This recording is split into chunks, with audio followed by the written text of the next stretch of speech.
Amirgadh police checkpost પરથી MD drugs સાથે 2 ઈસમોની કરાઈ અટકાયત। ખાનગી બસમાં સવાર 2 ઈસમોની તલાશી લેતા મળ્યું 250 ગ્રામ એમડી ડ્રગ્સ।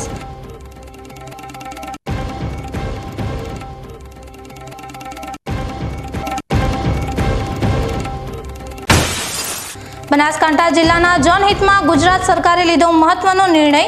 જિલ્લાના નાગરિકો આગામી 2 ફેબ્રુઆરી સુધી જિલ્લાના વિભાજન સંબંધિત પ્રાંત અધિકારીને કરી શકશે લેખિતમાં રજૂઆત।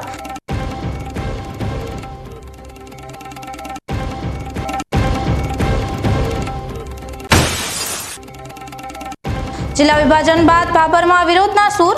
ધાનેરા કાંકરેજ દિયોદર બાદ હવે બાબરમાં વિરોધ પ્રદર્શન।